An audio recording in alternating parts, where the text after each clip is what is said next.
You're gonna notice it's weird that some days you hit it a little bit fat, other days you hit it a little bit thin, and then other days you flush it. So what we're gonna do is look at one key little stat on TrackMan, and we're also gonna look at one key part of your body that could be causing all the issues. So stay tuned until the end. I think this little tip and this drill I'm gonna give you is really gonna help you play your best golf. If you're looking for an all-in-one coaching solution, you're looking to take your game to the next level, you wanna practice plan where you know what you're doing from Monday to Friday, you want a really deep look at your analytics, check out the link below. I work with tons of golfers online. I've been lucky to work with thousands of players in 7 different countries, and it's my absolute passion and joy to be able to help you.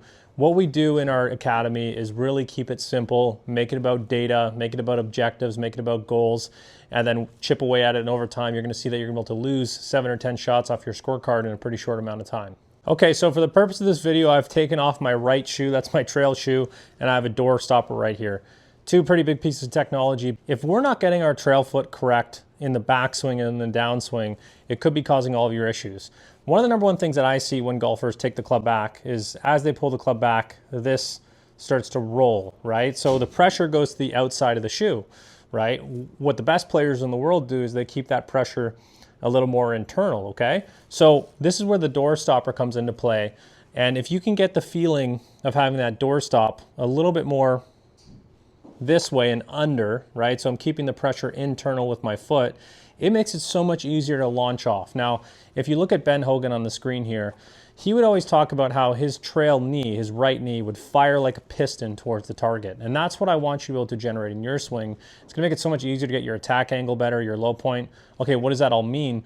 It basically means that it's gonna be very hard for you to do anything but strike it in the correct window. So today I'm gonna bring you through a series of drills that'll help you get that feeling like your right knee is firing like a piston at the target and contact feels easy. Because really, if your body sequences itself correctly, then it should feel easy to get that contact. So let's get into it today. I'm gonna put my shoe back on here and we'll just talk through some of these little sequences that I want you to start out with. Start out with this door stopper drill. And it really is to just get the feeling of where the pressure needs to be in the downswing, okay? So when I set up to it here, I'm gonna put that door stop right in the middle of my foot and maybe about 2 to 3 inches, maybe just that much under my foot. So now what that's done, that's angled my knee in and it's created almost a bit of a line like that. You can see that line on the screen there. I am now feeling like I'm a little more tilted this way, right? So what that allows for is for me to be able to launch off. And just like that Ben Hogan thing we talked about, my trail knee fires at like a piston towards the target. You look at Rory in the downswing here. He's doing it very nicely.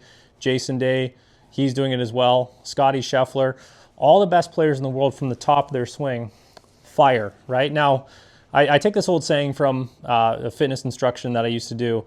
You can't fire a cannon from a canoe. And what that means, if you don't have a stable base, you're not gonna be able to generate any club head speed.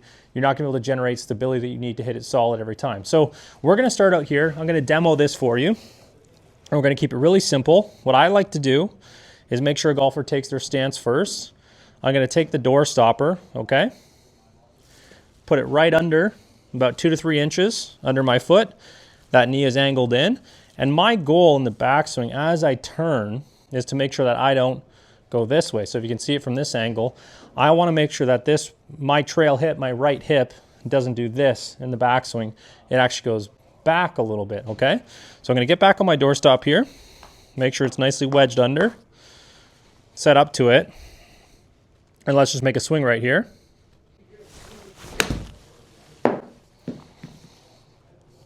Got to get the club twirl in there a little bit. So look at the 2 numbers on the screen. My attack angle there was -3. My low point was 2 inches ahead of the golf ball. And this is for a wedge, maybe a little more shallow than what you would typically see for tour players, but I got it into a nice window. So what that means is as I was coming through the ball, the club was angling down like this. And from that view, you're always going to see that it's ball and then divot. And you see on the screen here, it's ball and then divot pretty much every time. And that just makes it so much easier to compress the ball, right? So another thing that it does too, when I get that door stop in my trail foot, you think about this. Let's play the game of opposites here.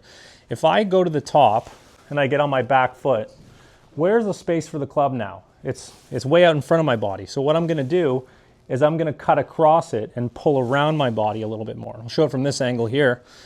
If I go on my backswing here, and then I'm on my back foot, there's all this space out in front of the golf ball, and I'm going to cut across it. It doesn't look like an athletic motion. It looks pretty terrible in my opinion.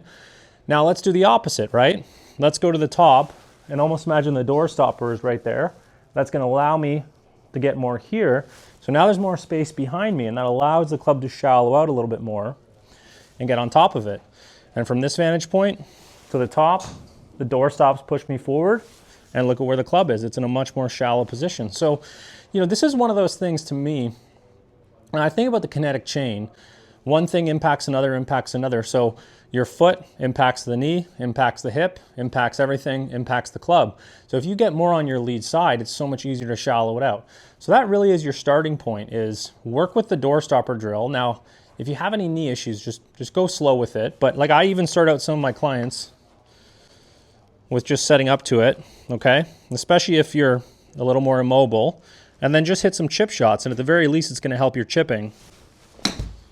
And just like that, and you can see I'm nicely on my lead side, and there's almost no pressure on the back foot. And so let's get that away right now. What we're gonna start to do is work on a bit of a different stance setup, right? So, I love the way Lee Trevino would set up in his prime, where he would almost look a little more like this than a setup where that trail knee was in. So this is something that I developed a few years ago. I had one of my NCAA clients come in who was really struggling with the long irons and just getting that low point out in front of the golf ball. And we worked on getting his trail knee into a bit of a different structure in his setup, made it so much easier for him to strike the ball. So what you're gonna do is just take your normal stance, okay? Kick the knee in, and then hit balls that way. And what I want you to feel is like that hip goes back a little bit, right? So you can see here with the line, I maintain that same structure as I've come back, okay? So here's my little setup here. Just like normal, like I normally would. Kick the knee in. Now the pressure's internal, and I'm just gonna swing from there. And so that made it really nice for me to push off on that lead side. We didn't get the data there, but it really felt like a compressed strike, right? If I think about any other sport, right? If I'm, been watching a lot of the World Series lately, I've been looking at what they're doing with their lower body, especially the pitchers, and they're more like this. They're almost falling towards the target. And that's kind of what I want you to feel with the golf swing, is on that trail foot, be ready to jump off and push, right? Because if this knee, God forbid, goes this way, that's the absolute death move. So, anytime I get someone in for a lesson, that's the first thing I'm gonna look at, is where is the knee going, okay? Now, if the knee is going this way, and it gets right over the knee, right? The hip, the knee, and the ankle are all in one line, you're in trouble, because unless you do something significantly this way to push back on top of it, you're not going to get that strike down, right? Now, we are going to naturally load back and through, right? But I think, thinking about that, to me, is a death move, because there's a lot of moving pieces right there. And this is a drill that you're going to do a lot from home, okay? So it's really just to get that feeling of turning. Now, I'm a big believer in programming drills. If you program it from home, it's going to start to show up in your golf swing on the golf course. Really, to me, the easiest way to change a motor pattern is to do a ton of practice swing reps, and you'll start to actually feel it in your golf swing, okay? So I'm gonna set up with a chair here. I like a tall chair because you can kind of get your foot under it a little bit more, right? So almost imagine my foot is right under that leg. Put arms across the chest, and then I'm gonna turn back, and what I'm trying to see with my turn is the space right here. Now, what I see a lot of my clients do when they come in and start working on this, if they've struggled with weight transfer, is they turn and they kick the chair a little bit, okay? So if you can start doing this like 20 to 30 reps per night of just turning back, then you're gonna be in a much better spot. Now, one small thing about this, the club head, try and point it at the ground. If the club head points over here, then really you're not making a correct turn, right? Like that doesn't look too athletic to me.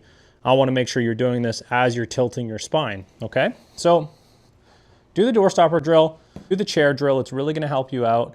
And then most importantly, just let yourself feel it in the swing. So I'm always big on this. Do a 3-to-1 ratio of 3 practice swings, hit a ball, 3 practice swings, hit a ball. Let it seep in over time. I'm not expecting you to go out and completely be a different golfer tomorrow. Sometimes it does happen. Everyone's a little bit different. For some people, it takes 20 reps. For others, it takes 200. Others, it takes 2,000.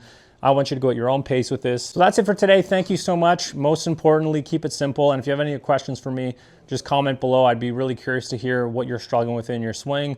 I'm always open to understanding the general swing problems out there, because the one thing that I've learned doing this for 7 years is every golfer, it's a case-by-case basis. There's no such thing as a model. Take one drill, perfect it, move on to the next, and really just keep chipping away at those weaknesses. Thanks a lot.